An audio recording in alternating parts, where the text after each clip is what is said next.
我之前聊过一个看法，觉得学历不高的人似乎更容易走进不太如意的婚姻。有人听完就不认同，说学历其实没什么大不了的，别老盯着这个说事。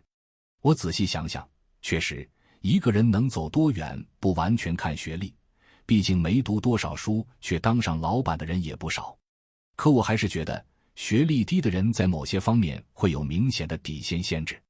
想象一个场景，一个孩子到了该上高中、上大学的年纪，却没继续读书，而是早早跑出去闯社会。这样一来，他很容易受到周围环境的影响，养成一些不太好的习惯。毕竟，人是会受身边人影响的，跟着积极的人就会变积极，跟着消极的人就容易懈怠。尤其在17、18岁这个阶段，一个人的人生观、价值观还在成型。如果他身边有的是认真读书的大学生，有的是混时间的技校生，还有的是在工厂里做事的工人，那他的想法和眼界肯定会截然不同。当然，我讲的是普遍趋势，是大多数情况下的规律。如果你恰好是技校出身，或者在工厂打工，但心里依然有追求，想让自己过得更好，也愿意为此付出努力，那你还是有翻身的机会。只是这条路可能更难走，需要你有更强的意志力，或者刚好遇到一个特别好的转机。接下来我想说点稍微深奥的内容，读书多的人可能不太容易完全顺着父母的意思走。原因其实不复杂，书读得越多，见过的世面越广，人的想法就越有主见，内心也更有底气。碰到问题时，他们更喜欢自己去琢磨、去面对、去处理。时间久了，他们会发现很多事跟父母说的不太一样，甚至父母的一些要求听起来挺没道理，有时候还挺违背常理的。于是他们会做出一些父母觉得摸不着头脑的选择，结果就被扣上了不听话的帽子。我记得有个英国的哲学家提到过，世上大多数感情都是为了拉近彼此的距离，只有父母对孩子的感情是例外，最终是希望孩子能独立出去。可在我们这里，这个说法显得特别不搭调，因为在很多老一辈的观念里，孩子不是一个独立的个体，更像是他们的附属品。有的孩子都30多岁了，父母还是用一套僵硬又老套的标准来衡量，你按我说的做就是好孩子，一旦你有了自己的想法，还跟我唱反调，那就是不孝顺。反过来，那些读书少、见识不广的人，内心往往没那么有底气，遇到事情时容易慌乱、没方向，比如挑对象的时候。这时候，他们特别需要有人指点迷津，告诉他们该怎么办。而父母往往就成了最直接的依靠，他们很容易把婚姻甚至整个人生交给父母去安排。但这种依赖有利有弊，你既然让父母替你拿主意，那就得把主动权全交给他们，让他们来主导你的人生。而对某些父母来说，这种掌控权在手的感觉，就是他们想要的孝顺。其实，这个现象挺值得想想的。学历低的人，因为成长环境有限，很难养成独立思考的习惯。他们小时候可能没机会接触更大的世界，长大后面对选择时，就习惯依赖身边最亲近的人，也就是父母。父母说这个合适，他们就点头；父母说那个不行，他们就放弃。表面上看，这挺省心，也挺符合老观念里的听话，但实际上，这背后往往是缺少自己判断的能力。我认识一个人，国中没读完就出去打工了，20多岁时家里催着结婚，他自己完全没主意，全听父母的，找了个家里觉得条件相当的对象。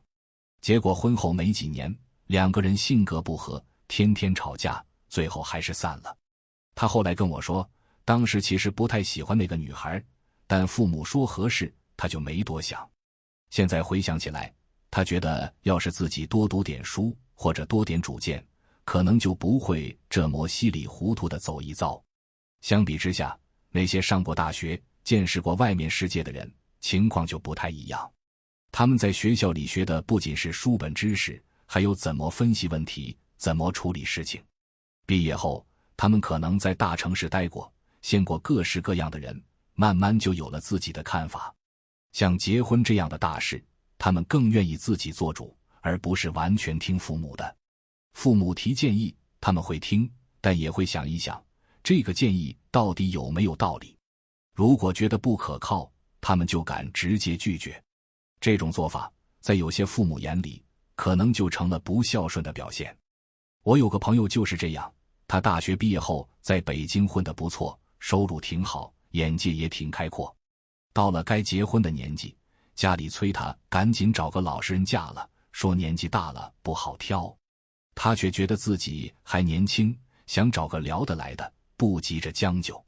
结果他妈急了，说他翅膀硬了，不管家里死活。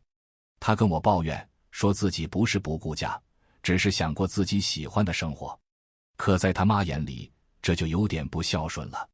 说到这里，我想多聊几句关于父母和孩子的关系。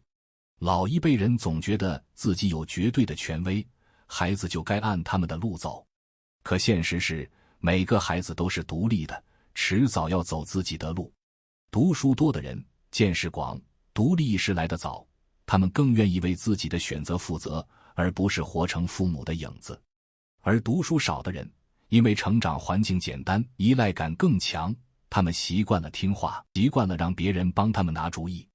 这两种路没有绝对的好坏，只是结果不一样。依赖父母的人可能少点折腾，但也少了主动权，婚姻和生活都像是照着父母的剧本走。独立的人可能要多吃点苦，多绕点路，但至少他们是在为自己的人生努力。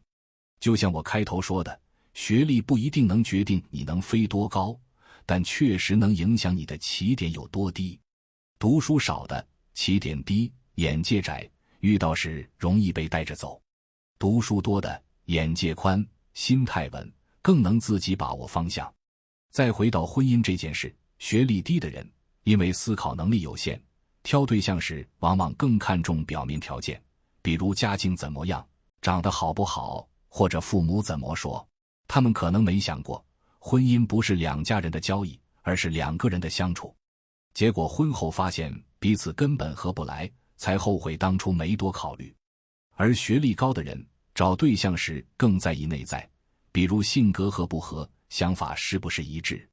他们可能晚点结婚，但一旦结了，关系往往更稳。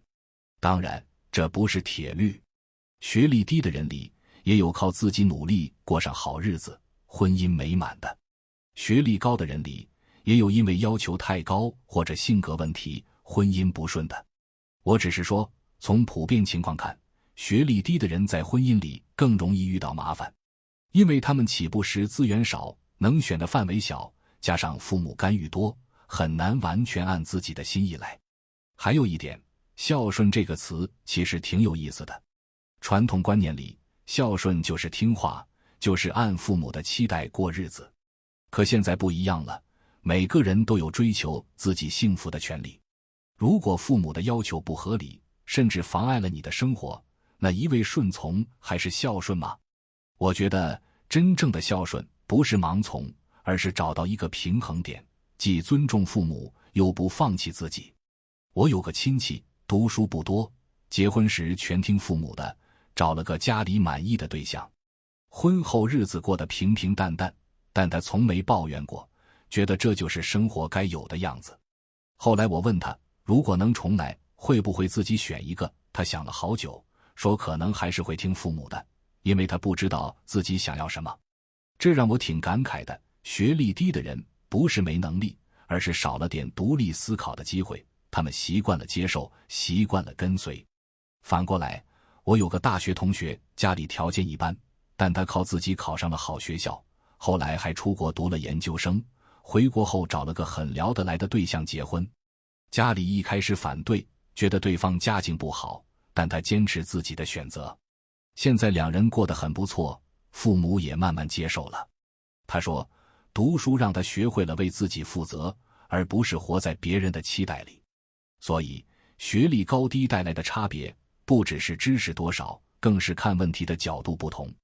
学历低的人容易被环境和传统牵着走，婚姻和人生可能带着点无奈。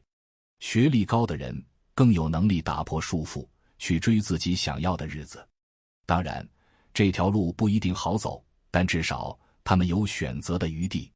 总的来说，我不是想贬低谁，也不是抬高谁，只是觉得学历确实会影响一个人的起点和选择空间。婚姻也好，孝顺也好，最终还是要看你能不能走出一条自己的路。